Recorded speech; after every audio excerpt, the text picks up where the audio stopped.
이 죄와 은혜의 집에 관련된 책들이 청교도 조노현 목사님이나 청교도들이 쓴 책을 번역한 책이 있고 또 김남중 목사님이 쓴 죄와 은혜의 집을 두권 이런 책이 있습니다. 제가 볼 때는 요약판이 청교도판이고 청교도들이 이제 쫙 적어놨는데 그 번역된 거는 그렇게 두껍지는 않습니다. 두껍지는 않은데 근데 그게 다 합쳐버리면 좀 두꺼워지더라고요. 여러 권도 있는데 하고 김남중 목사님의 죄와 은혜의 집이 좀 구체적으로 잘 되어 있습니다. 그 구체적으로 잘 되어 있긴 한데 조금 약한 부분이 뭐라고 생각하냐면 야, 제가 감히 김남중 목사님 책에 대해서 조금 보충이 되었으면 좋겠다 싶은 게 실제적으로 겪는 아픔들이 있거든요. 실제적으로 겪는 관계에서의 문제들, 그 문제들과 죄와 이제 구체적으로 좀 연결시켜가지고 어떻게 접근할 것인가를 알려주셨으면 더 좋지 않았을까. 그러면 진짜 와 빈틈없는 책이 되는데 지금 이게 뭐냐면 실제로 가정에서 또는 관계에서 겪는 어떤 고통의 아픔의 문제들이 있지 않습니까? 이 문제하고 이 문제를 상담하기나 그런 부분에 접근을 하지 않습니까? 접근해서 많이 상담해주고 도와주는데 요렇게 접근하는 그 문제를 두고 상담하기에서 접근해서 하는 돕는 거하고 죄와 은혜의 집이라는 복음의 원리에 따라서 접근해서 돕는 거하고는 다른 접근법이거든요. 근데 이걸 하나로 이제 묶는 게 필요한데 이제 그렇게 해서 접근하는 게 있으면 참 좋겠다 싶습니다. 먼저 보면 이제 2페이지 좀 넘어가시면 죄와의 싸움에서 경험하는 치성적 혼란이 있는데 먼저 신자가 죄지음을 위해서 싸울 때 빠지는 두 가지 혼란이 있습니다. 이 원리적 혼란이 있고 뭐 실제적 혼란인데 먼저 원리적 혼란 보면 1번 비중생자의 경우에는 무엇 없이 죄를 죽이려 한다 되어 있죠. 뭐 없이 죄를 죽이려 한다 되어 있습니까?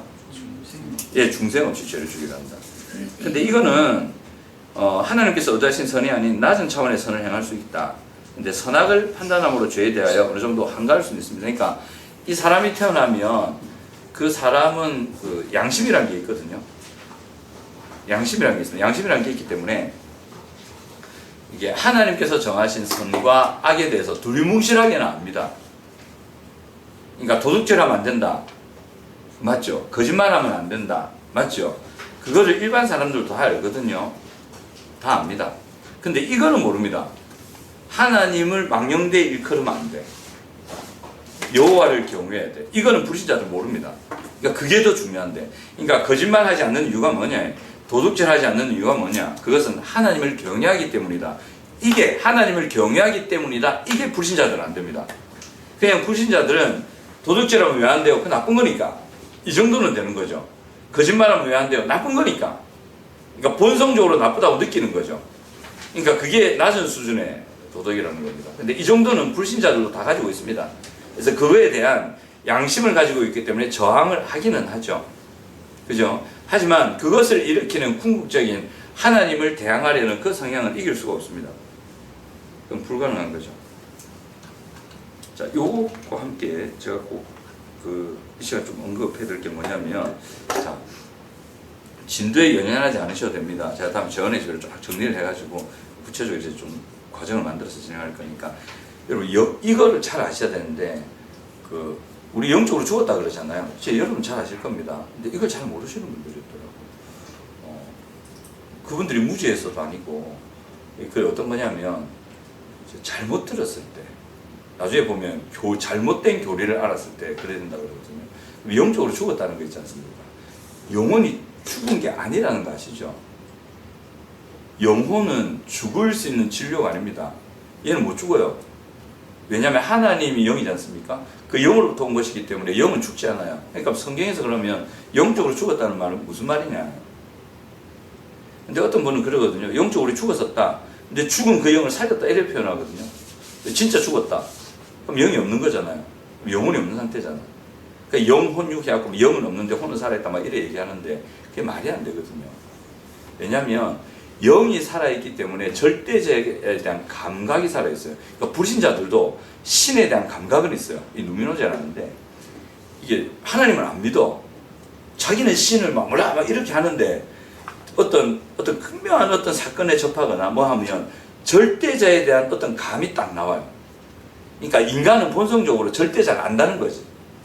하나님에 대한 감을 가진 게 인간이에요. 그럼 영이 살아있다는 거거든. 그리고 그 영의 기능이 혼입니다. 그 영혼이 작동하는 게 외부로 나타나는 게 육체적인 어떤 이런 부분들이거든요. 그래서 영은 죽을 수 없습니다. 영은 죽을 수 없고, 영적으로 죽었다는 표현은 뭐냐면, 영적으로 죽었다는 것은 하나님과의 관계가 단절되어 있다는 거. 하나님과의 관계가 단절되는 게 왜 이게 우리에게 중요하게 언급해야 되냐면, 하나님과의 관계가 단절되어 있으면 하늘로부터 오는 은혜를 받지는 못합니다. 이 하늘로부터 오는 은혜를 받지 못하면 인간이 인간답게 사는 것이 안 됩니다. 아니던데요. 불신자 중에도 참 착하게 그래 살던 사람들이 있던데요. 그래 말하는 분들이 있는데, 그렇죠. 근데 그 인간답게 산다는 게 뭐냐면, 창조 목적대로 예수께서 우리를 구원하신 구원의 목적대로는 살 수 없다는 거예요. 그대로 못 살면 인간은 계속해서 타락해야 합니다. 그래서 인간의 역사입니다. 그러니까 하나님께서 인간을 처음에 창조하셨을 때 목적이 있는데, 하나님의 영광을 위해서 거룩한 삶을 살도록 하나님께서 지어 놓으셨는데, 이 은혜를 받지 못하면 그 삶은 꿈에도 못 꾼다는 거죠. 안 된다는 거죠. 하나님을 경외하고 하나님을 사랑하고 하나님 앞에서 하나님께 영광 돌리는 예배자로서의 창조의 목적으로서의 삶은, 제사장 나라로서의 삶은 살 수가 없다는 거죠. 그리고 무엇보다도 그 안에서 일어나는 죄의 힘을 이기면서 살 수는 없다. 죄의 힘을 못 이긴다는 것은 죄와 싸울 리가 없다는 거죠. 그러니까 그게 안 된다는 겁니다. 그래서 영적으로 죽었다는 것은 은혜를 받지 못한다는 것이고, 은혜를 받지 못하면 인간다운 삶이 이루어지지 않습니다. 그러면 그 안에서는 계속 고통과 불행의 문제들이 계속 일어나겠죠. 그렇습니다. 영적으로 죽었다는 게 그럽니다. 그래서 영적으로 살아야 됩니다. 육체적으로 살아있다고 해서 하나님의 은혜를 받을 수 있는 게 아니다. 자, 그래서 비본 보시면, 거듭나지 못한 비중생자가 양심과 본성의 빛을 통해 선악을 분별하고 죄를 이기려 한다고 할지라도 그의 마음과 영혼 안에는, 자, 밑줄 한번 읽어볼까요? 시작. 근본적으로 하나님을 향한 저기가 있다. 이것 때문에 요한계시록에 나오는 그 심판이 그들에게 임하는 겁니다. 그러니까 아무리 그들이 착하게 산다 해도 그 본성 자체가 하나님에 대한 저기가 있기 때문에 이 중요한 거거든요. 그래서 그들이 행하는 모든 것이 하나님 볼 때는 악입니다. 저번에 그 간첩이면서 국회의원들하고 한 거 예를 말씀드렸죠. 딱 그 케이스입니다. 아무리 제가 착한 일을 해도 간첩은 간첩이라. 그죠? 잡아 넣을 수밖에 없어요. 그러니까 하나님 보실 때 그렇다는 거죠. 아무리 자기가 착하게 산다 해도 하나님을 향한 극단적인 저기를 가진 사람들이 중생하지 못한 사람들입니다. 이 사람들은 절대 하나님을 위해 살지 않습니다. 그래서 그러므로 불신자가 양심이나 본성의 빛에 의해서 죄의 욕구를 이긴다 해도 그것은 죄를 죽이는 게 아닙니다. 거듭나지 않은 비중생자인 죄죽음의 실천보다 복음을 듣고 거듭나는 일이 필요합니다. 그러니까 죄를, 그 사람의 생각에 죄는 뭐냐면 나쁜 짓 하는 거. 그죠? 나쁜 생각하는 거. 그게 죄라고 생각합니다. 그러니까 죄의 가장 근본적인 그 개념이 뭐냐면, 죄는 하나님을 향한 적이거든요. 자기 안에 그게 있단 말이에요. 그러니까 그 적이가, 그 불신자라고 해서 그게 없냐? 있거든요. 신자 안에도 있고 불신자 안에도 있는데, 신자는 그것과 싸우려고 하고 불신자는 그것과 싸우려고 하지 않습니다. 하나님을 향한 저기를 그대로 품고 그냥 자기 감의 양심의 나쁜 짓이라고 여기는 것을 안 하려고 할 뿐이지. 그죠? 그러니까 간첩이 우리나라에서 도덕법을 지키고 사는 거하고 똑같은 거예요. 그렇습니다. 그런 경우입니다. 그래서 비중생자는 절대로 죄를 죽이지 못합니다. 그러면 착하게 살면 되지 않습니까? 근데 하나님을 향한 저기를 가진 사람들은 이걸 뭐라고 표현해야 될까? 그러니까 그 죄 때문에 만들어지는, 나중에 그 갈라디아서 5장 24절을 볼 텐데, 그 정과 욕심이라는 굴레를 못 벗어납니다. 그게 더 심화될 뿐이지 그것을 벗어나지는 못합니다. 그게 무서운 건데, 그래서 그 가정과 그 가게에 이 고통이 계속 이어지고 심화되는 일들이 생기거든요. 근데 그것을 벗어날 방법이 없습니다. 왜냐하면 죄와 싸워야 되기 때문에, 하나님을 거부하는 마음과 싸워야 되는데 이제 그것과 연결이 안 돼서 그렇습니다. 자, 그 다음 중생자의 경우 한번 볼게요. 중생자의 경우에 보면 A에 빈번한 패배로 구원 여부에 대해서 혼란을 느낀다 돼 있죠.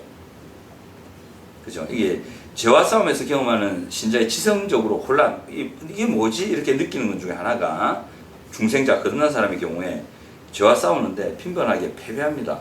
자주 진다는 거죠. 그러니까 내가 구원받았는지 안 받았는지에 대해서 혼란을 느낄 수 있다. 그 다음 밑으로 내려서 B 한번 보십시오. 뭐의 필요를 인식하지 못한다 되어 있습니까? 예, 죄 죽임의 필요를 인식하지 못한다. 내가 왜 죄를 죽여야 되지? 왜 죄 죽이는 은혜의 생활을 내가 해야 되지? 이런 생각들 합니다. 그 다음 넘어가 보시면 이제 그렇게 하는 이유가 무지 때문에, 잘못된 교리 때문에, 신학적인 교훈관 때문에, 거룩함보다 행복을 추구하기 때문에 이렇게 쭉 나옵니다. 그 다음에 신자가 죄 죽임을 싸울 때 빠지는 두 가지 혼란, 이제 개별적인 혼란인데 1번 자기 찾으셨습니까? 큰 2의 가로 1번 3페이지에 그지 가운데쯤에 가로 1 자기 한번 읽어보겠습니다. 시작. 자기 영혼의 상태를 정확히 모른다. 쭉 한번 볼 거고 그 다음 넘어가시면 4페이지 메뉴에 보면 하나님과의 나옵니다. 읽어볼까요? 시작. 하나님과의 평화에 대한 혼란. 그러니까 이게 하나님과 진짜 평화인지 가짜인지 잘 구분을 못해요. 하나님과 평화 누리는 게 아닌데 평화라고 착각하는 경우가 있어요. 그 다음에 3번 한번 보시면 가로 3번 밑에 모해지는 상황으로 죄해지는 상황으로 복음을 덮어버립니다. 그러니까 다 하는 거니까 뭐 이런 식으로 나오고 4번 안 보면 총체적으로 시작. 총체적으로 싸우지 않고 특정한 죄와만 싸운다. 이러면 죄와 싸우는 게 아닙니다. 집니다. 이게 나중에. 5번 보시면 시작. 죄와의 갈등을 죄와의 싸움으로 오해한다. 죄와 갈등하고 있는데 그걸 싸우고 있다고 착각하는 경우 나중에 죄에 넘어집니다. 이래 되고요. 그래서 또 그 안에서 1번 나누고 쭉 나누시는데 일단 이렇게 보고 다시 돌아와서 어디를 보시냐면 자, 중생자의 경우 빈번한 패배로 구원 여부에 혼란 느끼는 거 1분. 자, 제가 이걸 느낀 적이 있는데 청년 때 내가 막 사는 것 같은 거예요. 제가 예수 믿고도 하나님 사는 거 안 느껴지고 막 사는 것 같아. 예수 믿긴 믿었는데 그래가지고 그때 저번에 말씀드렸잖아요. 그 수련회 선발대로 올라가면서 그 봉고 조수석에 앉았고 마음속으로 제만 생각하기에 하나님 이번에 저를 만나주시고 역사 안 해주시면 이렇게 막 사는데 제가 무슨 구원받은 백성입니까? 저 그냥 떠날랍니다. 이런 마음을 품었었거든요. 그때 하나님이 은사를 통해서 구원의 확신을 주셨는데 뭐가 중요하냐면 그 죄에 대해서 빈번한 패배가 있다고 해서 구원받지 못했다고 말할 수 없습니다. 이렇게 강하게 가는 분들이 계시거든요. 그러니까 여러분 막 살면 구원받지 못했을 수도 있습니다. 이렇게 강하게 말하는 사람들이 있거든요. 그 말이 한편으로는 일리가 있긴 있어. 그치? 거듭나지 못했는데 어떻게 거듭난 삶을 살겠냐는 거예요. 그치? 그렇게 말하는 사람도 있는데 중요한 건 뭐냐면 죄에 빈번하게 진다고 해서 무조건 구원받지 못했냐 그건 아니에요. 죄에 빈번하게 지는 상황이 오는 이유가 있습니다. 그 원인이 있는데 그 첫 번째가 뭐냐면 너무 오랜 동안 그 극심한 어떤 환경 속에서 살아서 내적인 어떤 힘이 없거나 그것이 아주 고착화, 인격이 고착화됐을 때 그것을 떠나는 게 굉장히 어려운 케이스가 있습니다. 구원받았음에도 불구하고 그것을 떠나는 게 어려워서 어떤 경우는 평생을 갑니다. 이런 사람들이 있습니다. 그 사람에게는 굉장히 큰 고통인데 하지만 그 사람도 구원받았을 수 있다는 걸 기억하셔야 됩니다. 그렇다고 해서 구원 못 받았다 말하면 안 됩니다. 그 누구냐? 그 우리나라 대도 조생이요. 하여튼 대도 나중에 목사님 되셨잖아요. 조세요. 그분 목사님 되고도 그랬다 이가. 일본 가서 대도지사하고 막 그지? 그러고 풀려났다고 또 하고 못 끊는 거. 그럼 그분이 구원 못 받았을까요? 목사 가짜 목사일까? 아닙니다. 목사가 될 정도로 했다. 그럼 저는 그건 구원 받았다고 생각합니다. 구원을 받았는데 그게 너무 오랜 동안 이게 유지가 되다 보니까 그것을 자기의 인격의 한 인격화된 하나를 끊어내는 것이 그 정도로 힘들다는 거죠. 그게 참 안타까운 일입니다. 그래도 싸웠어야 되는데 이제 그런 현상들. 그래서 이게 중요한 게 뭐냐면 동그라미 1번 신자의 구원을 읽어보겠습니다. 시작. 신자의 구원은 불변하지만 구원의 확신은 가변적이다. 우리가 죄질 때 이 죄지는 현상이 어디에 영향을 미치냐면 구원의 확신감에 영향을 미칩니다. 한번 여러분들께서 예수를 믿으셨잖아요. 믿으실 때 감격과 감동과 눈물과 큰 회개와 극적인 변화 없어도 구원받았습니다. 예수님이 내 죄를 대신 지시고 3일 만에 살아나셨습니다. 죽었다 살아나셨습니다. 이게 믿어진다면 그 사람은 구원받은 사람이 맞습니다. 다 믿으시죠? 근데 이게 사람이 믿고 싶다고 해서 믿어지는 게 아닙니다. 신기합니다, 이거. 아무리 많이 배운 사람도 이거 말해도 뭔 말인지 모르겠다 하고, 진짜로 뭔 말인지 모르겠다. 난 모르겠다. 나는 안 믿어진다. 이러고요. 근데 어떤 사람이 전하잖아요. 그냥 감동도 없어요. 그냥 줄줄 읽어만 줬는데 그냥 믿습니다. 너무 신기한 거예요, 이게. 그냥 받아들여지는 거거든요. 제가 그랬거든요. 그냥 그게 받아들여지는 거예요. 이게 성령의 역사가 아니고는 마음이 이래 안 열립니다. 어디냐, 여리고입니까? 어디로 가던 제자들이 엠마오로 가는 두 제자. 예수님 옆에 와서 예수님 못 알아봤잖아요. 예수님이 마음문을 열어서 성령을 깨닫게 하시잖아요. 그러니까 성령께서 그 역사를 하시나 봐요. 그러니까 구원은 받았어. 구원은 받았는데 신자들에게 고민과 아픔이 어떻게 뭐 때문에 생기냐면 구원의 확신감 때문에 생기는 겁니다. 마치 자기의 삶을 보니까 죄에 지고 죄에 넘어지고 망가지고 하는 걸 보니까 구원 안 받은 것 같아. 뭐 신자가 뭐 이래 사노? 하나님의 역사와 은혜를 산다면 십자가를 살아난다고 십자가를 경험하고 구원받은 사람이라 변화됐다며. 그럼 내가 이래 사는 게 맞나? 안 맞지. 그래 사는 거 안 맞지. 그래 당연히 안 맞지. 그럼 내가 구원 안 받은 거네? 그건 아니라는 거죠. 여러분 그걸 아셔야 됩니다. 우리가 이 땅에서 아무리 인간 볼 때 착하게 살아도 하나님 볼 때는 누더기입니다.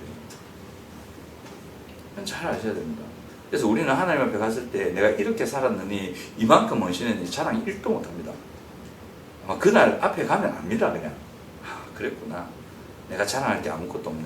그래서 24장로들이 자기 머리에 이거 끄집어내가지고 예수님 보좌 앞에 싹 들이잖아요. 이거 제 거 아닙니다. 제가 뭘 잘해서 주신 것 같은데 알고 보니 내가 잘한 거 아무것도 없네요. 모든 것이 하나님의 은혜로 된 거고 제가 요만큼 산 것도 은혜로 된 건데 그 아무것도 아닌데 그걸 또 품어주신 것도 은혜고 인정해 주시는 것도 은혜고 다 은혜네요. 그러면 이 면류관은 내 게 아니고 예수님 거네요. 다 예수님께 드린다. 실제로 주님 앞에 하면 그래야 될 겁니다. 우리는 아무것도 아닙니다. 근데 왜 우리가 그렇게 성화에 애를 써야 되느냐 하면 그래도 그렇게 성화에 애쓰는 삶이 십자가에 달리신 하나님의 뜻이기 때문에. 그리고 천국 가면 계속 말하지만 요즘 제가 이걸 강조하는데 상급이 있습니다. 제가 이제서 이걸 내가 알아가지고 저는 솔직히 천국에 가면 상급이 있다. 이게 잘 이해가 안 됐거든요. 거기 가면 어떠냐면 모든 것이 만족스럽습니다. 뭐 누가 상급이 더 많다, 내가 적다, 비교의식 속에서 시기하거나 그러지 않습니다. 그 시기심 자체가 없습니다. 그럼 거기에서 상급이 필요할까요? 누구는 1억 아파트 살고 누구는 100만 원짜리 초가집에 산다고 비교의식 속에 아파할 수 있겠습니까? 천국에서? 천국에 그런 거 없어요.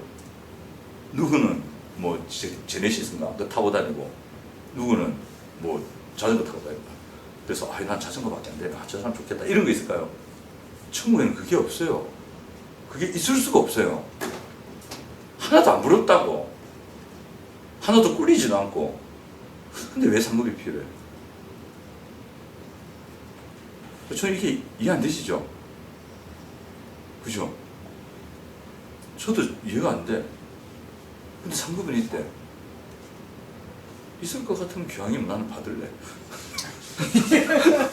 이러면서 난 받을란다. 혹시나 가서 뭐지 이래야 되는 상황 생기면 안 되니까. 그러니까 상급이 있어요. 크신 상급이 있을 뿐만 아니라 우리는 현실을 살지 않습니까? 이 현실에서 죄와 싸우지 않으면 죄 지거든요. 둘 중에 하나거든요. 죄에 지면 그 현상이 갈라디아서 5장 24절에 나온 정과 욕심대로 살아가는 삶이 됩니다. 그 정과 욕심대로 살면 육체의 열매를 맺거든요. 육체의 열매를 맺으면 골로새서에 나오는 하나님의 진노가 심판이 그 사람의 현실의 삶에서 이루어집니다.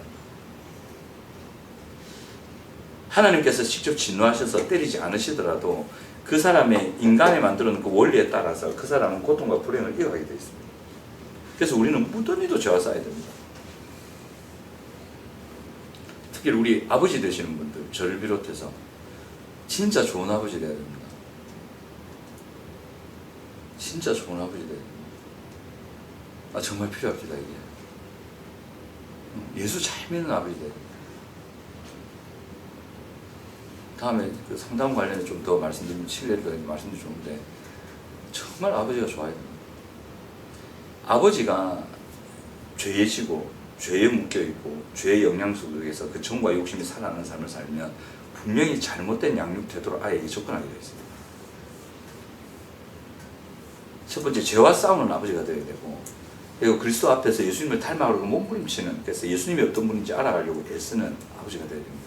그리고 정말 좋은 아버지상이 무엇인지를 공부를 해가지고 배워서 구체적으로 관계 속에서 실천하려고 몸부림쳐야 됩니다. 이게 참 중요한 게 저는 참 많이 느끼는데, 그렇게 해야 아이들이 행복합니다. 아이들이 건강해집니다. 안 그러면 나중에 아이들이 웁니다. 문제가 나중에 생깁니다. 그러니까 아버지가 막 살면 안 된다. 그러니까 아버지가 죄와 싸울 생각도 없고 죄가 뭔지도 모르겠고 신경도 안 쓰고 정말 좋은 아버지로서의 상을 공부하지 않고 그 성경에서 말하는 좋은 아버지 상을 구체적으로 어떤 것인지 배우고 알아서 그 관계성 속에 실천하고 애쓰지 않는다면 문제가 생깁니다. 구체적으로 문제가 생깁니다. 그래서 우리가 대화법도 배우고 뭐 5가지 사랑의 언어 뭐 이런 것도 연습하고 하는데 이제 그런 교육이 필요합니다. 정말 물론 아버지만 그런 게 아니고 어머니도 해야 됩니다. 아버지만 이러니까 남자한테만 책임이 돌아가는 것 같은데 그런 거 아닙니다. 그래서 하면은 신자, 그러니까 여러분들이 어떤 삶을 잘 못 산다고 해서 그거를 여러분들이 구원 받았는지 안 받았는지와는 될 수 있는 대로 연관을 시키지 마세요. 우리가 성도가 한번 예수님을 믿었지 않습니까? 받아들였지 않습니까? 그러면 그거에 대해서는 더 이상 질문을 하지 마세요. 아, 난 구원 안 받았으면 어떡하? 목사님 말하는 잠정적인 구원이라는데 그건 어떻게 제가 볼 때 잠정적인 구원이지. 실제로 그 사람이 예수를 믿었다면 여러분 스스로가 그게 확정이 됐다면 예수를 믿으셨던 사람 그건 구원을 받은 상태야. 근데 문제가 어디 생기느냐? 확신감 때문에 생기는 거예요. 확신감이 없다고 구원 못 받았냐? 그건 아니라고. 삶이 변화되지 않는다. 그래서 구원 못 받은 증거냐? 그건 아니란 말이에요. 단 그거는 가지십시오. 내가 이렇게 죄와 싸우는 삶에 자꾸 치고 그렇게 살려고 애쓰지 않으면 내 삶에 문제가 터진다. 이거는 꼭 기억하세요. 예수 믿는 사람도 이걸 못 피해갑니다. 이제 이걸 기억하시고 2번 보시면 구원받은 사람임을 인쳐주시는 분은 누구라 되어 있습니까? 성령이라 되어 있지. 우리가 인치는 게 아니라고. 성령은 한번 인을 딱 치시면 이거는 취소를 못합니다. 한 번 찍는 걸로 끝나는 게 구원의 인이거든요. 딱 끝났습니다. 그러니까 여러분들이 이마에는 구원의 표시가 딱 도장이 찍혀 있을 겁니다. 우리 눈에는 안 보이지.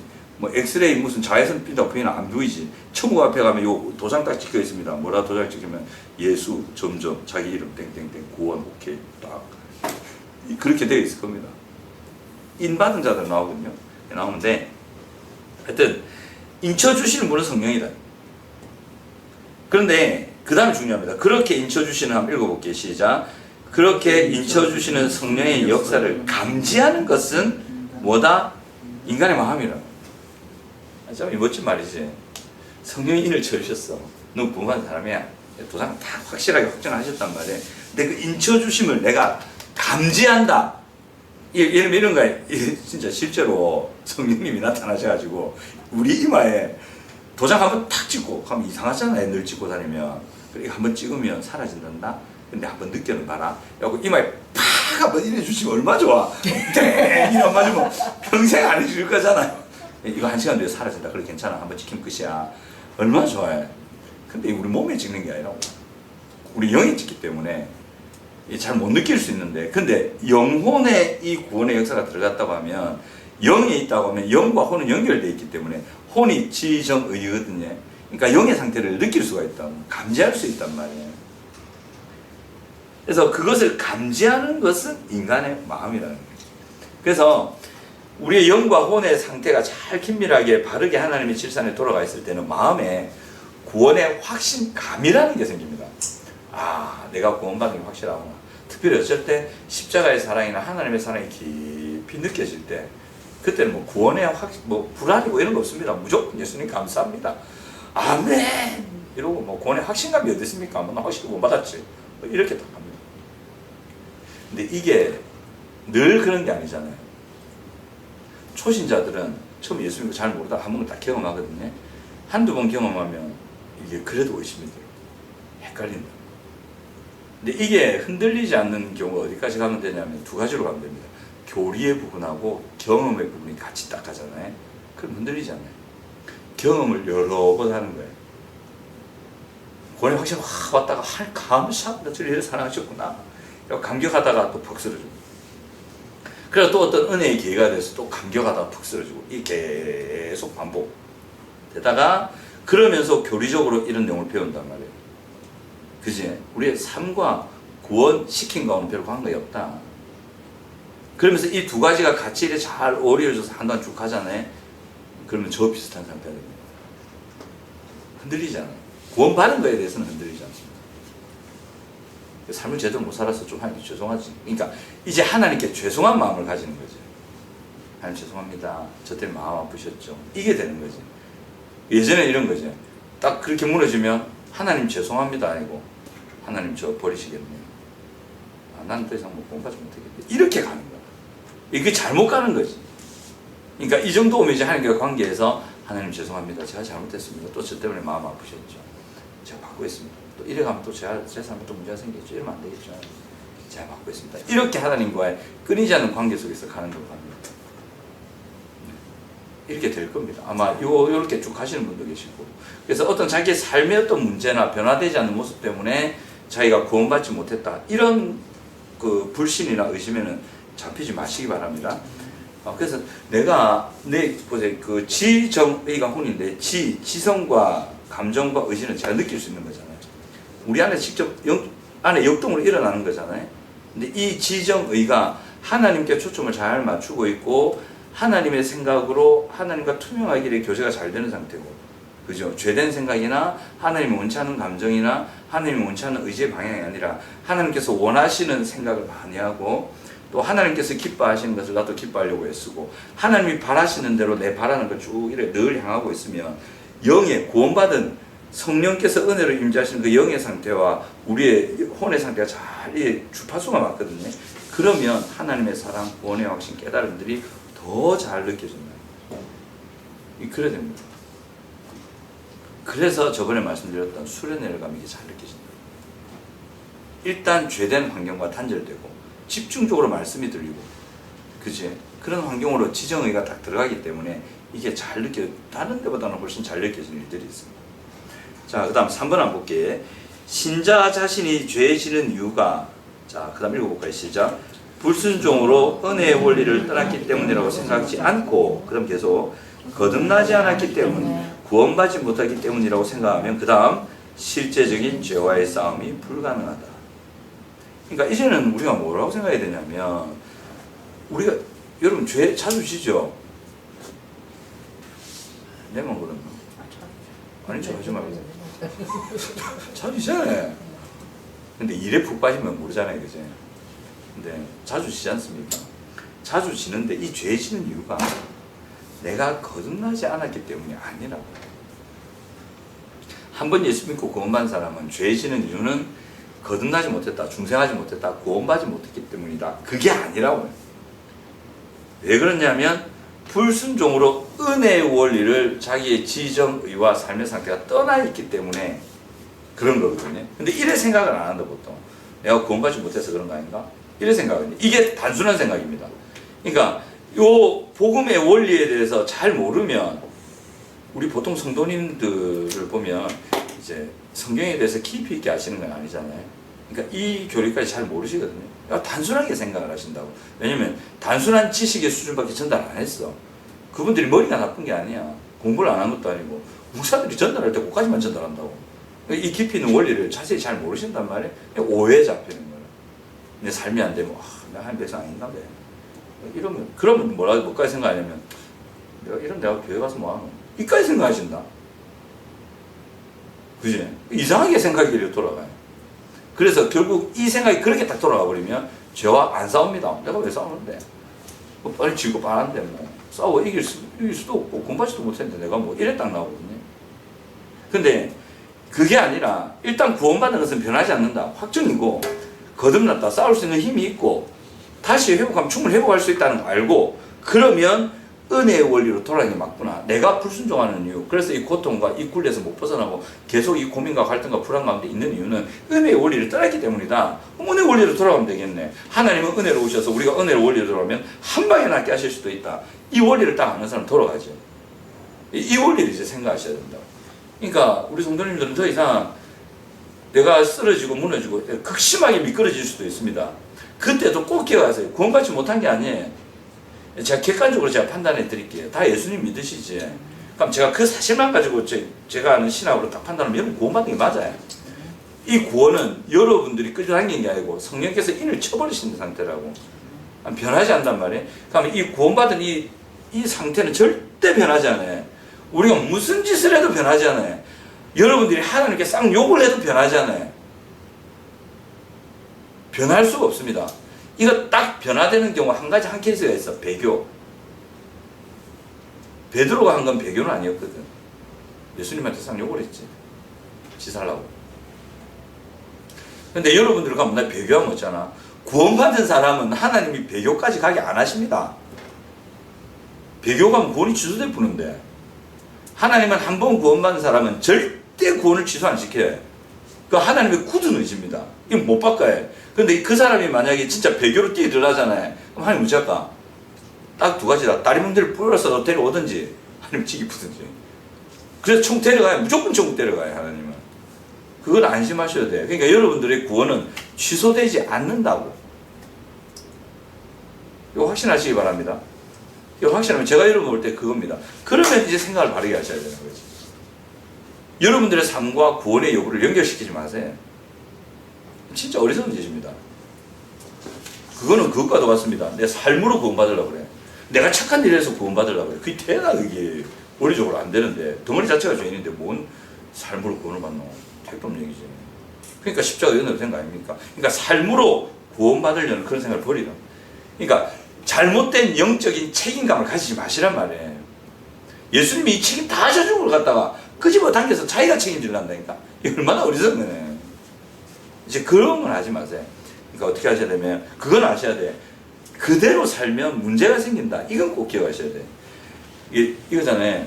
저번에 제가 사모님하고 잠시 점심시간에 그 무더운 날씨에 죽으려고 작정을 했지. 산책을 했다. 그 햇빛에 뭘 불리면서. 근데 가는데 가톨릭 대요 지나서 저 그냥 뒷길 있지 않습니까? 집 갔다 왔는데 쭉 돌아보는데 와 싹 다 세멘트하고 아스팔트로 깔려있대. 안 그렇습니까? 한번 가만히 생각해보세요. 진짜 흙이 드러나는 땅이 우리 주변에 있는지. 가로수 있잖아요. 가로수 밑에 봐보세요. 다 발라놨어.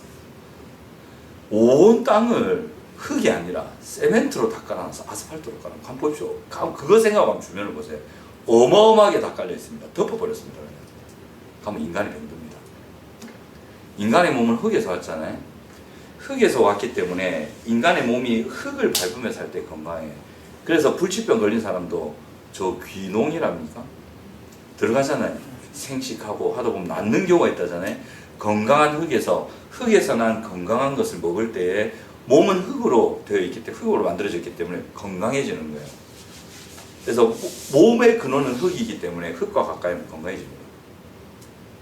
인간의 영혼도 마찬가지입니다. 인간의 영혼은 영에서 왔기 때문에 참 좋은 영이신 하나님의 영과 가까이 할 때 인간의 영혼은 건강해집니다. 그러니까 인간은 몸으로는 땅을 밟고 살아야 되고 영으로는 하나님을 가까이 해야 돼요. 근데 인간이 오염된 흙을 먹잖아요. 오염된 물건을 먹고 유전자 변형 이런 거 먹잖아요. 그럼 몸에 문제가 생기지. 영도 마찬가지예요.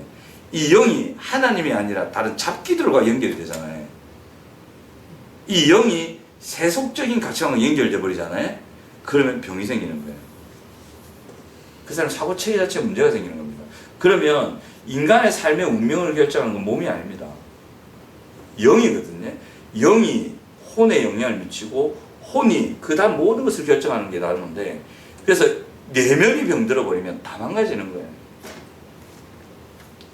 저는 상담하다 보면 그런 케이스들 많이 봅니다. 그 상담하는 사람들의 아픔의 문제가 어디서 생기냐면 몸의 문제에서 잘 안 생겨요. 심지어는 몸에 문제가 있고 아프더라도 영과 마음이 건강하니까 그 몸의 문제와 관계의 문제를 이겨내더라는 거예요. 견뎌내고 버텨내고. 근데 이 영의 문제가 생기고 내면의 문제가 생겨버리니까 모든 관계에 문제가 생기고 삶에 문제가 생기고 고통에 빠지는 일들이 생기고 비참하게 살더라고요. 그래야 됩니다. 그래서 우리가 이제 구원받은 진짜 이걸 잘 하셔야 돼요.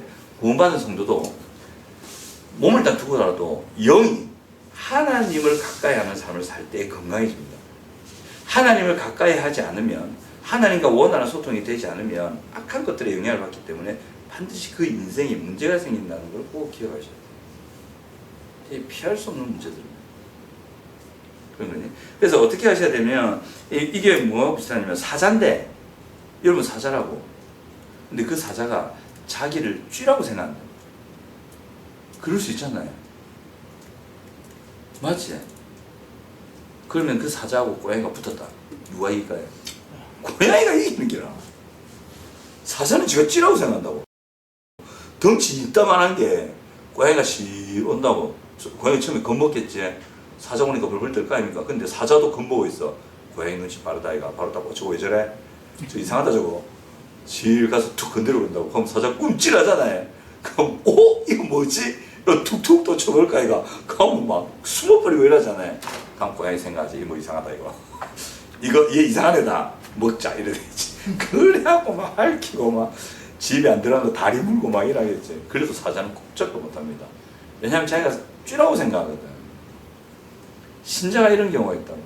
하나님께서 거듭나게 하시고 중상하게 하셨을 때 그 사람에게 이루어진 주신 능력과 은혜와 그 사람이 할 수 있는 어마어마한 가능성을 지닌 존재인데 그걸 모른다. 그럼 세상말 다 듣거든. 니는 못한다. 니는 안 돼. 특별히 부모로부터 나오는 메시지. 너는 안 돼. 너는 못해. 맞다고 생각하거든요. 근데 저는 이제 여러분들에게 도전하고 싶은 게 여러분들이 자라면서 들으셨던 부모의 말 다 지우세요. 그냥 싹.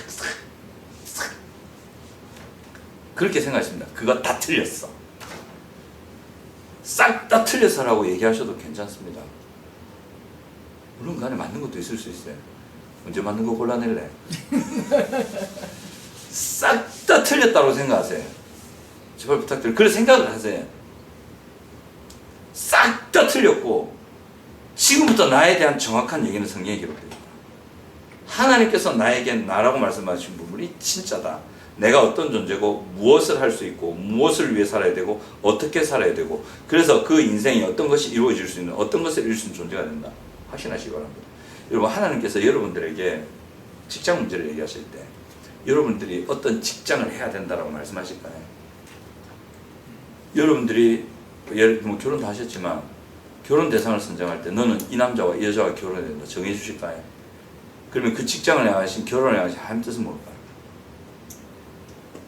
하나님 뜻은 뭐냐면 너가 하고 싶은 대로 하라. 그게 하나님의 뜻이에요. 난 너희들을 존중한다.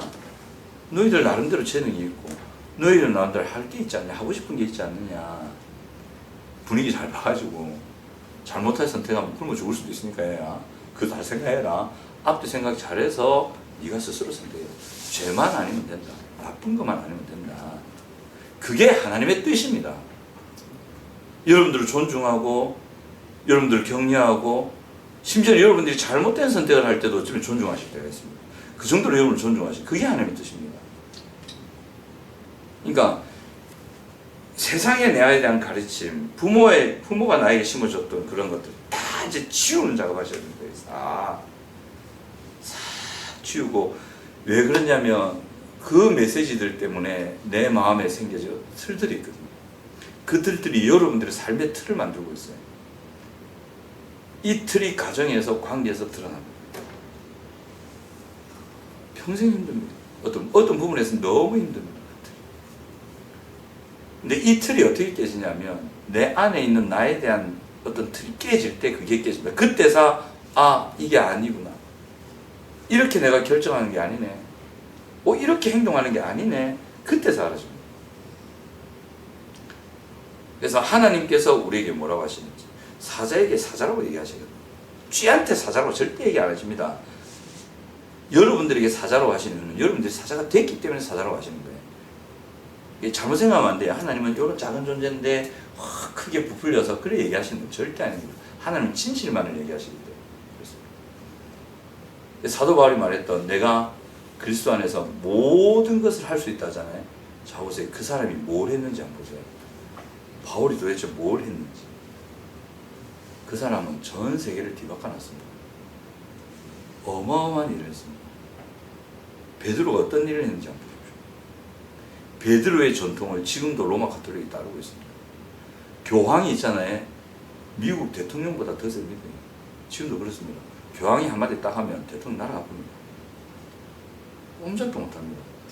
그 정도로 어마어마한 권세를 로마 가톨릭이 가지고 있습니다. 그 어디서 나왔습니까? 베드로한테서 나왔지. 그치? 그러니까 그 12제자가 한 일은 너희로 세상을 낚는, 그 사람을 낚는 어부가 되게 하겠다. 그 말이 엄청난 말이었어요. 그러니까 여러분들에게도 그 말씀을 주셨거든요. 그러니까 여러분들을 통해서 어떤 일이 이루어질지는 정해져 있지 않습니다. 하나님 편에서 보면 정해져 있어요. 왜냐하면 이 영원이라는 개념이 뭐냐면 영원은 시간적으로 우리 생각하면 영원히 간다. 우리 이래 생각하거든요. 영원은 그게 아니에요. 하나 안에 다 들어있는 거예요. 그냥. 그러니까 우리의 태어나기 전 죽음, 살아가는 과정, 죽음의 이 모든 것이 하나로 딱 다 들어가 있어요. 이해가 안 되시지? 저도 이해가 안 됩니다. 다 들어가 있어요. 그러니까 하나님은 다 아시는 거예요. 그냥. 그리고 그 모든 것을 하나님이 정하셨는데 그 안에서 모든 것이 다 돌아갑니다. 어떻게 우리 인지 수준에서 보면 갇혀 있는 거예요. 우리는 그거 못 벗어납니다. 여러분 말하는 거, 행동하는 거, 만나는 거, 먹는 것까지도 다 정해져 있습니다. 우린 그래 생각하거든요. 정해진 게 아닙니다. 그러니까 그러니까 사고의 한계입니다. 이게 하나님 관점에서의 영혼을 보는 거하고 우리가 보는 영혼하고 다릅니다. 근데 가장 가까이 설명하는 거 하나 안에 다 들어가 있다. 근데 그 안에서 우리는 얼마든지 자유를 누릴 수 있습니다. 그러니까 여러분들이 뭘 이룰 수 있을지는 모릅니다. 뭐 이렇게 설명하면 되겠네. 집사님의 가정을 건강하게 세울 뿐만 아니라 자녀들을 너무 잘 키워가지고 자녀들에게 하나님의 은혜를 흘려보내서 이 자녀들이 정말 하나님을 경외하고 신실한 복을 누리는 하나님의 가정을 확 이루는 인생을 살도록 계획이 계시다. 그렇죠? 그래 되겠다. 근데 실제로 왜 되냐는 거지. 근데 지금 하나님 그래 다 계획이 되는 거예요. 우리에게 자유를 주셨다. 우리가 뭘 선택하냐에 따라서 그게 되는지 또는 그게 어느 정도 되는지가 결정이 되었습니다. 그렇게 하는 것이 가장 가깝지 않은 것입니다. 만약 그렇다고 한다면 그렇게 되도록 충분히 길을 열어놓으셨다. 그럼 어떻게 할 겁니까? 그럼 무시하고 그냥 우리대로 할 건가? 만약 제대로 된 마음을 가진 사람이라면 그렇게 열어놓으셨다면 와 되네. 우리가 될 수 있다고 얘기하시니까 되네. 해봐야지. 최대한 몸부림칠 겁니다. 그래서 가장 높은 것을 딱 가려고 애쓸 겁니다. 그죠? 그게 하나님의 계획입니다. 그러니까 여러분들이 그런 존재가 되어 있다고, 그런 사자가 되어 계시단 말이에요. 그게 되어 있습니다. 오늘 유하정 집사님 나눔 자세하게 다 읽어보거든요. 올리시면 아멘 감사합니다 느낌을 바로 올리지 제가. 그럼 읽지도 않고 올린다고 생각하실 수도 있을 겁니다. 생각해보나 다 봅니다. 하나도 한 글자도 빠지면 다 봅니다. 드디어 이제 좀 하셨대. 가족 부분에 대한 불안이 생기기 시작하셨더라고요. 불안. 아주 좋은 불안입니다. 불안하십시오. 팍팍 불안해집니다. 그래야 남편이 결정될 것이. 아이들이 신실하게 잘 또 애쓰고 막 안 믿는 그 친정 시댁 이런 것들 보면서 막 가슴 졸여하고 아 저 지옥 가면 어쩌나 막 드디어 그 생각이 드네요. 아직 끝까지 갈 겁니다. 가세요 좀. 그게 오는 거지. 이게 집사님을 통해서 이제 살려야 됩니다. 이제 그러니까 여러분들이 그렇게 큰 걸 가지십시오. 그러니까 여러분 하나님 누군가 저한테 그래 얘기를 하던데 목사님처럼 자세히 이렇게 얘기해 주는 사람 좀 잘 못 만나봤습니다. 그래 얘기를 하는데 아니요 저만큼 자세히 가르치는 목사님 많아요. 그것도 못 만나서 그렇지. 주변에 목사님 많이 안 계실까 봐. 만나는 거 한정돼 있네. 그러니까 저를 만나기 그렇다지. 자세하게 가르치는 사람 많아요. 많은데 저도 여러분들이 저를 만났다는 것은 이렇게 자세하게 아는 수준을 다 듣게 하시고 여러분들이 어떤 수준인 것을 알게 하시고 그리고 그 삶을 살 수 있다는 걸 전달하셔서 그 삶을 누릴 수 있도록 길을 여셨다는 걸 말합니다. 그렇죠? 그래서 그걸 기대하시고 하십시오. 충분히 될 겁니다. 이것을 정말 잘 가르쳤던 목사님 중에 한 분이 조나단 에드워즈. 진짜 그분은 그렇게 가르쳐줬고 그분의 가르침이 미국 대학의 교과서로 쓰일 정도로 대학 교재로 쓰여요. 그분 가르친 책이. 그러니까 그분은 이걸 다 알고 그치? 이런 기대를 가지고 사셨다는 거 아니겠습니까? 실제로 그 자손들을 그랬댔어요. 저 언급 드린 적 있잖아요. 부통령도 나왔고 막 판사부터 교수부터 의사부터 막 일반 평민이죠. 딱 평민이 좀 그런데 일반적으로 서민으로 사는 사람이 몇 명밖에 안 되고 어마어마한 일이 일어난다. 그러니까 그분이 이걸 알았겠지. 자기의 삶을 통해서 내 자녀가 하나님의 언약이 이 정도로 충분히 이루어질 수 있다는 걸 그분은 아셨을 거예요. 근데 그분의 삶에서는 이게 풍성하게 안 이루어졌는데 근데 이미 그분의 삶을 통해서 많은 것이 만들어졌고 그러니까 그분은 그 작업을 디딤돌로 만든 거지. 그 자기의 이 삶을 통해서 하나님께서 후손에게 이런 걸 허락하실 것이다. 되는 거지. 그죠? 그러니까 이걸 꼭 기억하시고 그래서 좋은 아버지, 좋은 어머니가 되시기 바랍니다. 진짜 성경적인 아버지, 성경적인 어머니들을 했으시고 그죠? 그래서 이제 여러분이 사자란 걸 아셨잖아요. 자기를 생쥐라고 생각하면 고양이가 안 싸웁니다. 그러니까 신자에게 있어서 죄는 생쥐와도 같습니다. 근데 어쩔 때는 우리가 연약해질 때는 이 죄의 파도가 쓰나미처럼 느껴질 때가 있어요. 그냥 그거는 느낌일 뿐입니다. 사자가 이래 서 있다. 다 큰 사자야. 근데 고양이가 앞에 온다. 덩치가 몇 배 차이랍니까? 보면 저 뭐고 싶잖아요. 그게 현실이거든요. 그게 실제라는 겁니다. 그러니까 구원받은 신자가 죄 앞에 섰을 때 그렇습니다.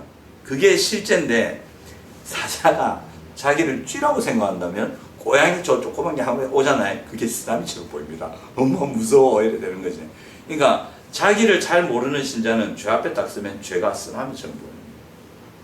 어쩔 때는 바르게 알고 있다가도 은혜에서 많이 물러가거나 했을 때 밀려오는 죄의 힘이 쓰나미처럼 느껴질 때가 있습니다. 그건 느낌일 뿐입니다. 어디까지나. 느낌입니다. 그게. 그 느낌을 신뢰하시면 안 돼. 실제를 신뢰하셔야 돼요. 그럼에도 불구하고 신자가 하나님의 은혜 가운데 죄와 싸우면 그 죄는 한 방에 툭 칠 수 있다고. 사자한테 얘기하는 거지. 누가 옆에 와서 사자니 사자거든. 안 믿기는데요. 저 쥐 같은데요. 그럼 내가 시킨 다음에 해봐. 저 고양이 어제 무섭나? 무서워 죽겠어요. 내가 시킨 대로 해라. 무섭지? 그래 무서운 거 알아. 그래 괜찮아. 내가 시킨 대로 해봐. 고양이가 1m 반경에 들어오잖아. 네가 손뻗을 반경 되잖아. 그럼 있잖아. 손을 싹 들고 툭 쳐봐. 무서운데 한번 해보라고. 그래서 고양이가 뭐 어떻게 되겠어요? 저 잡아먹을 거 아닌가요? 툭 쳐도 고양이 꼼짝도 안 할 것 같은데요. 내 말 듣고 한번 해보라고 해서 툭 친다. 고양이 어떻게 될까? 죽어버려 그냥. 툭 쳐도 죽습니다. 그게 한 방으로 이길 수 있단 말이에요. 그게 신자가 정말 하나님 앞에서 회개하고 딱 마음을 돌이키면 자기 안에 강하게 쓰나미처럼 역사했던 죄도 쉽게 이길 수 있다는 표현이 거기서 나오는 겁니다. 그게 죄가 여러분들을 지배 못하는 거지. 그래서 삶의 어떤 큰 문제들도 아픔들도 쉽게 해결될 수 있는 일들이 거기서 생길 수 있습니다. 그런 거고 제가 오늘 그 부분만 한번 또 설명을 드리고 칠판이 좀 없어도 괜찮습니다. 전체 칠판. 이걸로 한 5분만 설명하고 우리 저 스티커 붙이는 것만 하고 가겠습니다. 전체 칠판은 제가 써 보여드릴게요. 이게 얼마나 제가 평생에 잘 샀다고 생각하는 물건 두 가지가 있는데 첫 번째가 제 노트북 오래됐거든요. 근데 그 서피스 프로라고 미국 제품이야. 근데 그때 중고로 윈도우 제품인데 중고로 샀는데 싸게 샀어요. 지금가 있어요. 억수로 튼튼하다. 와. 그래서 i5 그 옛날에 몇 년 전에 샀는데 i5인데 튼튼하다. 지금 사도 한 200만 원 후반대. 저 그때 40만 원 주고 샀어요. 중고. 서피스 프로 5. 와 좋아요. 비번 보지 마세요.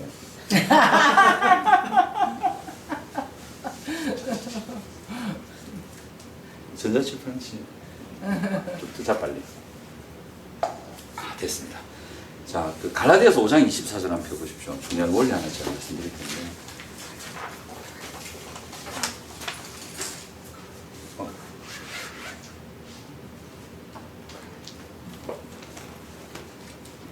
이게 왜 이래? 안 된다. 좋다. 얘가 좀 느리다. 한 번씩 느려질 때가 있어가지고.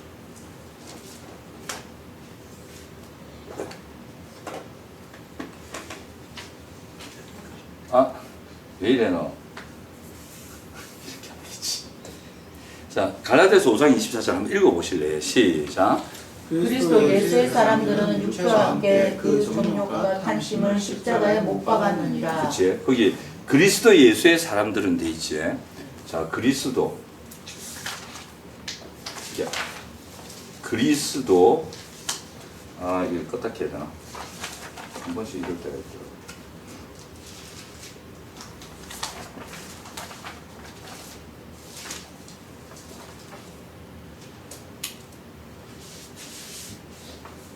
그래, 사람이 자랑하면 안 돼. 다시.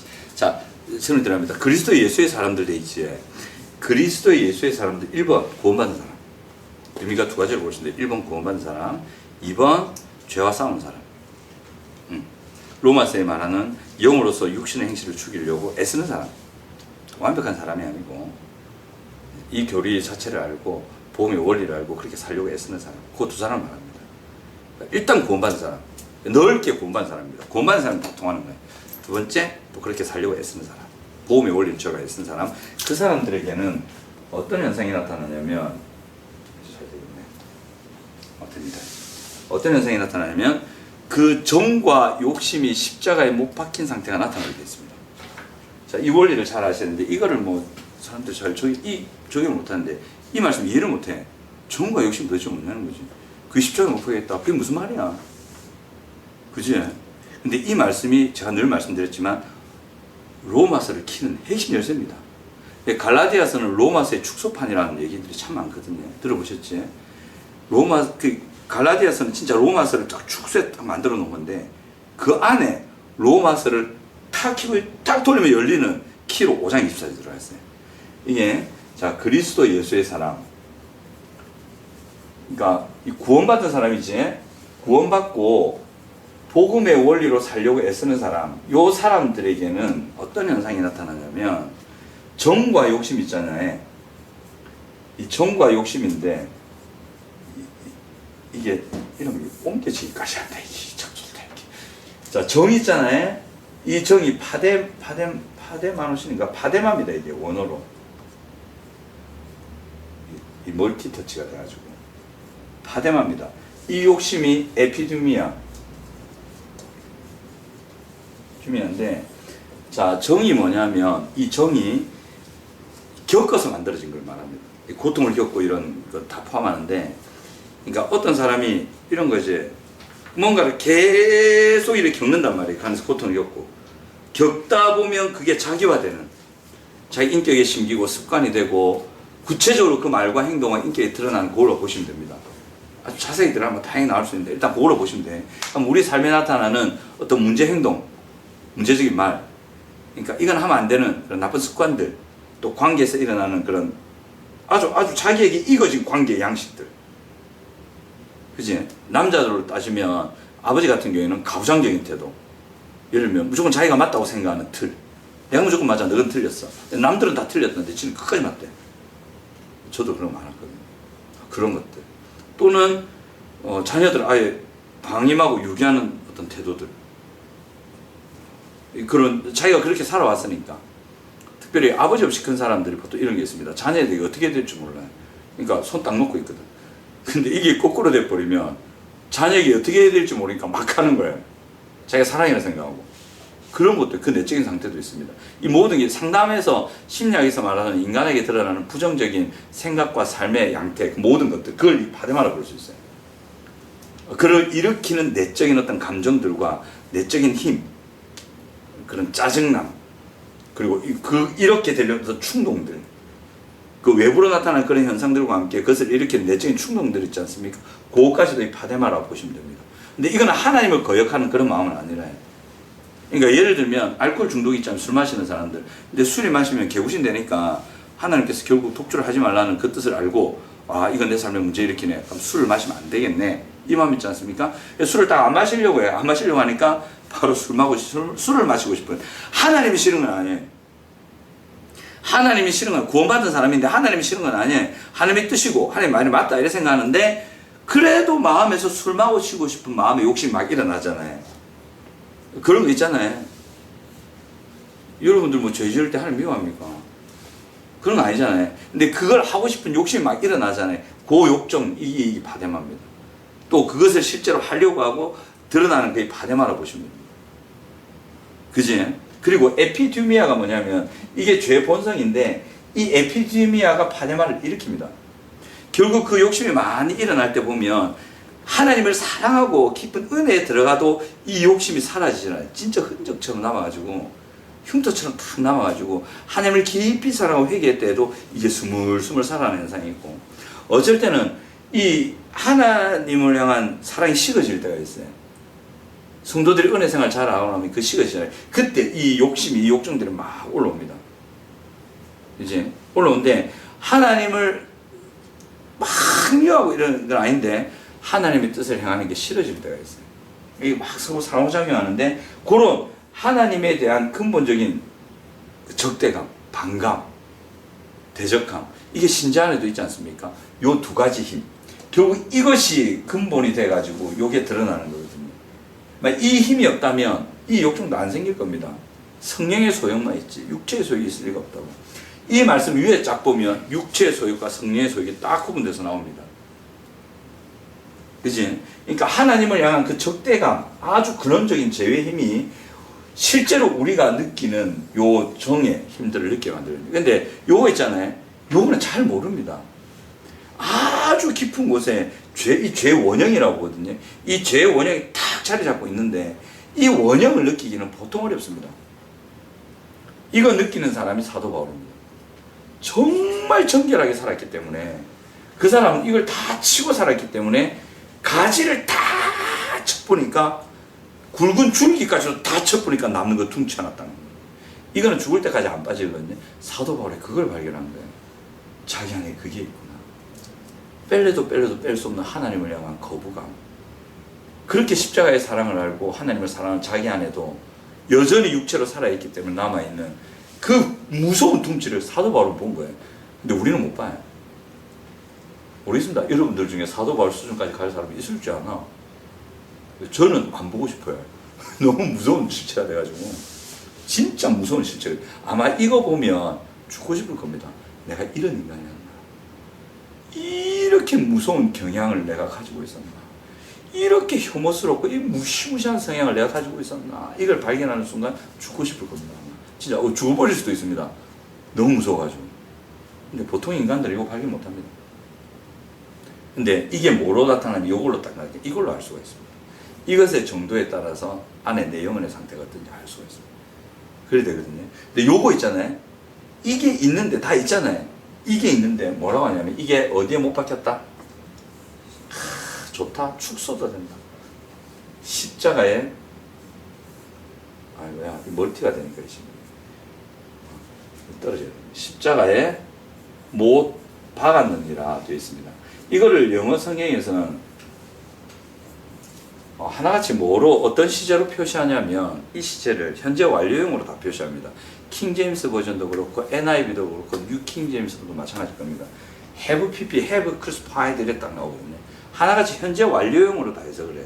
그 말은 현재 완료의 시제는 뭘 의미하냐면 옛날에 어떤 일이 탁 일어났는데 그 일이 지금까지도 영향을 미치고 있다. 그 상태다 이 말이거든요. 그러니까 이게 십자가에 못 박혔대.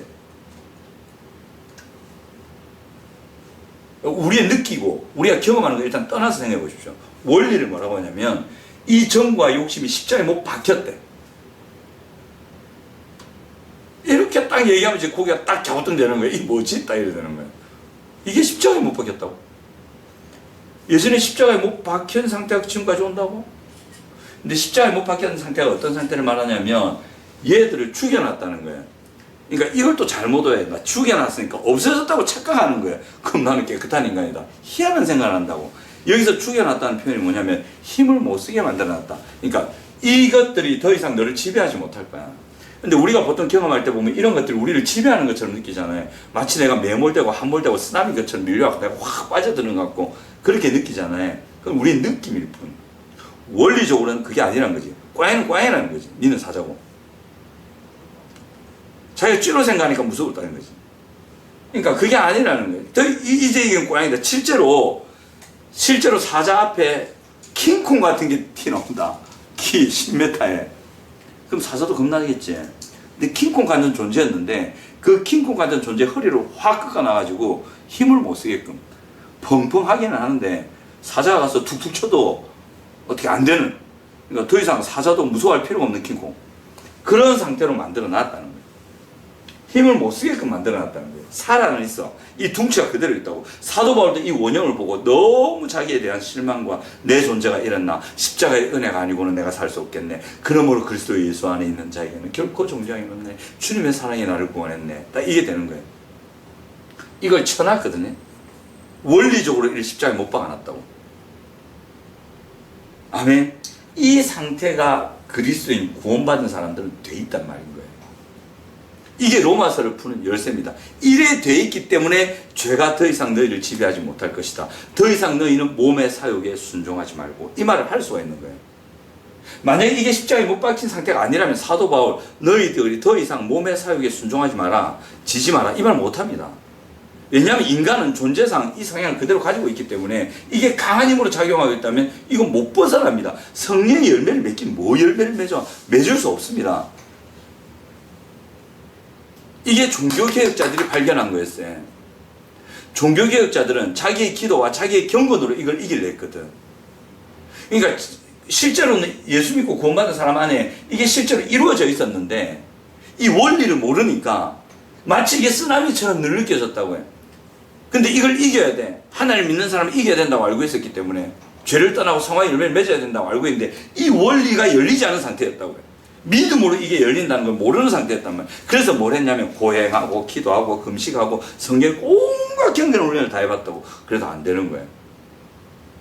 결국 이게 안 되는 거예요, 자기가. 그래서 뭐를 결국에는 마지막에 팍 발견하게 하셨냐면, 아, 구원받는 거는, 내가 하나님께 의인으로 인정받는 거는 내가 잘해서가 아니고 행위가 아니고 믿음으로만 되는 거구나. 그리스도의 십자가의 그 구원에 그 의가 나에게 전가되는 거구나. 그래서 내가 의인이 되는 거구나. 하나. 그 다음에 그들이 성령의 열매를 맺을 수 있는, 그 인격의 열매를 맺어서 그리스도께로 완전하지 않지만 닮아갈 수 있는, 인생에 큰 문제를 일으킬 수 있는 그것을 다 해치고 건강한 수준으로 살 수 있는 그 삶의 열매가 이것 때문에 되는구나. 십자가에서 이걸 만들어 놓으셨으니까 내가 내 삶을 무너뜨릴 수 있는 그 삶의 어떤 문제들을 이길 수 있는 그 길이 열렸구나. 이것 때문에 가능하구나. 십자가에 못 박았기 때문에 가능하구나. 내가 기도 많이 해서 이루는 게 아니라 예수께서 2000년 전에 십자가에서 이걸 만들어 놓으셨기 때문에 내가 이제 싸워 이길 수 있겠구나. 은혜의 방편을 따라간다면 이제 충분히 이것을 이기고 살아갈 수 있구나. 이게 발견된 거예요. 이게 믿음으로 발견되는 거예요. 그래서 로마서 1장에 보면 믿음이라는 말이 나옵니다. 처음부터 복음은 믿음으로 믿음에 이르게 한다. 처음부터 끝까지 믿음이라는 거예요. 이게 복음의 은혜를 누릴 수 있는 거, 성령의 열매를 맺을 수 있는 거, 육신대로 살지 않고 영으로서 몸의 행치를 죽일 수 있는 거, 우리의 삶의 고통과 문제를 일으키고 가정을 깨뜨리고 그 많은 문제들을 일으킬 수 있는, 그 많은 문제들을 이길 수 있는 근거가 십자가에서 이루신 이것 때문이고, 이걸 누릴 수 있는 길은 나의 경건이 아니라 믿음으로 이룰 수 있구나. 믿음으로 이거를 누릴 수가 가능하구나. 이것을 믿는다면, 이렇게 되어 있다는 것을 우리가 믿잖아요. 그러면 싸울 힘이 생기는 거지. 그리고 하나님 이러시는 거예요. 내가 이미 이걸 십자가에 못 박아놨다. 근데 이 못 박아놨는데, 못 박아놓은 이 상태를 너희들이 누리고 그것들을 쉽게 이기고 그 죄가 너희들을 지배하지 못할 것이고 이제 몸의 사역에 순종하지 않고도 갈 수 있는, 이것이 은혜 생활 잘하면 된다. 무조건 되도록 내가 만들어 놓은 건 아니다. 너희들이 기도하고 그 은혜의 방편의 생활에 따라서 총체적으로 잘 살아가면, 그 원리를 잘 따라가고 훈련되고 연습하고 가면 이걸 누릴 수 있는 삶이 더 풍성해질 것이다. 근데 너희들이 은혜 생활을 하지 않으면, 은혜의 방편에 하나님을 의지하는 삶을 살지 않으면 결국은 이 삶에서 이것이 쓰나미처럼 너희들에게 느껴지게 될 거다. 와, 하나님 째째합니다. 처음부터 그냥 다 누리게 해주시고 그냥 가만히 있어도 누리게 해주시지. 왜 기도하고 은혜의 방편 생활하고. 근데 그게 요즘 좀 풀립니다. 왜 그래야 되느냐. 결국 천국 가면요, 하나님께서 천국 백성들에게 원하시는 거 딱 하나입니다. 뭐냐면 하나님을 절대적으로 의지하는 삶. 그거 하나 요구하십니다. 하나님이 절대적으로 맞고요, 하나님이 제 인생의 길이시고요, 하나님이 저에게 답이십니다. 이거 하나 요구하시거든요. 아담에게 바라셨던 게 그거였습니다. 아담아, 이거 뭐래도 좋은데 하나만 지켜라. 너는 피조물이고 하나님이 내가 너의 답이고 하나님이 나의 말을 들을 때 너는 잘 살 수 있다는 거. 내가 그렇게 만들어 놨거든. 그러니까 그거 하나만 기억해라. 그래서 선악과를 늘 보게 한 거예요. 선악과를 보면서 그 모든 걸 할 수 있는 그 사람이 선악과를 동산 중앙에 어디서라도 보일 수 있는 그 선악과를 보면서 나는 피조물이구나, 하나님 없이는 안 되는 존재구나, 철저하게 하나님이 말씀하신 그 삶의 원리를 따라야 되는구나. 뭐든지 해도 괜찮아. 아담, 네가 하고 싶은 대로 지구상에서 정리하고 경제하고 동물을 다스려도 괜찮아. 근데 하나님의 원리 안에서 하면 돼. 그 방법 네가 정해도 되고 그 방향 네가 정해도 되고 어느 정도를 할지 네가 정해도 돼. 단 하나님의 원리 안에서 하면 돼. 절대적인 의존, 절대적으로 하나님을 의지하고 하나님이 맞습니다 라는 그 마음을 지켜가면 됐거든요. 그 하나 요구하신다고. 천국에 가면 그거 하나 있단 말이에요. 아마 이 땅에서 그건 같아. 그 삶을 연습시키는 것 같아. 이거 다 만들어 놓고 에덴 쫙 만들어 놓고 선악과 하나 딱 준다고. 내가 다 만들어 놨다 아담아, 성도들이여 내가 다 해놨다 십자가에서. 그대들이 할 건 단 하나, 나를 바라보고 나를 믿고 이렇게 만들었다는 나의 사실을 인정하고 받아들이고 믿고 이것을 누릴 수 있다고 내가 제시한 그 길을 따라라. 그치? 그는 믿는 자만 따를 수 있거든. 그는 예수를 신뢰하는 자만 따를 수 있거든. 사도 바울이 그거 했잖아요. 내가 그리스도와 함께 십자가에 못 박혔나니 이제는 내가 사는 것이요 내 안에 그리스도께서 사는 것이라. 내가 이제 육체 가운데 사는 것은 나를 사랑하사 나를 위하여 자기 몸을 버리신 예수를 믿는 믿음 안에서 산다 이랬단 말이에요. 그분을 철저하게 신뢰하는 삶에서 산다. 나를 위해서 이 정도로 사셨고, 그래서 그분이 나에게 어떤 삶의 지침을 주셨는데 내가 볼 때 이거 말도 안 되는데, 내가 하는 율법은 이거 아닌데, 내가 하는 율법의 삶은 이게 아닌데, 그런데 나를 위해서 십자가 질 정도로 나를 사랑하셔서 주신 말씀이라면 믿을 수 있지 않겠냐. 철저하게 따를 수 있는 지침이지 않겠냐. 내 평생이 지침으로 삼아도 될 만한 말씀을 그 사랑으로 그걸 나를 그리 사랑으로 증거하셨는데 그분이 헛소리 하셨겠냐. 난 그분을 신뢰한다. 그래서 그분을 신뢰하며 따라갔다 삶이. 이걸 믿었다는 말이지. 그 삶이 천국에서 됩니다. 그 삶을 이 땅에서 연습하는 것 같아요. 정말 여기서 연습하는. 결국 천국에 가면 그 하나님을 신뢰하는 삶을 살거든. 그 삶을 이 땅에서 연습하고 천국을 가는 것 같습니다. 그렇죠? 그거 같습니다. 그래서 실제로 이렇게 되어 있습니다. 이렇게 되어 있으니까 이게 더 같이 구체적으로 접근하면 이게 중독입니다. 이걸 이제는 과잉 행동이라고 말하는데 중독이라는 말은 안 좋다고. 중독의 현상입니다. 이게 중독을 일으키는 원인입니다. 근데 이 두 가지를 우리가 해결한 게 아니고 십자가에서 해결을 했다는 거예요. 그래서 이 중독이, 이런 욕정이 올라오면 자기도 모르게 쓸려가는, 나중에 술이 사람을 먹는다는 그게 중독의 현상이거든요. 그거를 해결해 놨다고. 그러니까 그리스도 은혜 안에서 하나님의 역사하심 가운데 집회하고 예배하고 막 말씀 듣고 어때는 막 그냥 살아가는 가운데서 이 중독이 싹 끊어지는 현상이 생깁니다. 이게 가능해지는 게 이것 때문에 그렇습니다. 그래서 로마서에서 말하는 그 원리들이 가능한 게 있기 때문에 가능해요. 이걸 알고 딱 들어가면 로마서 이해가 돼. 아, 요게 돼 있기 때문에, 정과 욕심을 십자가에 못 박아놨기 때문에, 아, 죄가 지배 못한다고 하는구나. 우리가 몸의 사역에 순종 안 할 수도 있구나. 은혜가 왕노릇하는 게 이게 가능하구나. 아, 이제 열매 맺는 게 가능하구나. 이제 육신대로 살지 않고 영으로서 몸의 행실을 죽이는 게 가능하구나. 이게 이것 때문에 가능해지는 거예요. 이 키 하나를 딱 들이밀면 로마서의 말씀대로 다다다다다다 풀리는 거예요. 이제 우리 로마서 잠시 좀 공부했잖아요. 8장까지 가고 아직 9장부터 또 가야 되는데 이제 스톱을 했습니다. 8장까지가 이 원리예요. 9장부터는 실제입니다. 이제 실제를 다음에 다룰 건데 이것 때문에 가능합니다. 그래서 갈라디아서 5장 24절의 말씀을 여러분 죄와 은혜의 지배하면서 늘 묵상하셔야 돼요. 그리고 이 원리를 받아들이셔야 돼요. 실제로 나에게 일어나는 이 힘들을 십자가에서 죽여놨구나. 어떻게 죽였어? 몰라요. 십자가에서 해결해 놓으셨대. 그럼 실제로 그래 되는 거예요. 그리고 여러분들은 이 원리를 따르면 이걸 누리실 겁니다. 열매를 맺을 겁니다. 자, 30분인데 보통 40분인데 오늘 여기서 마치도록 하겠습니다. 수고하셨습니다, 여러분. 자.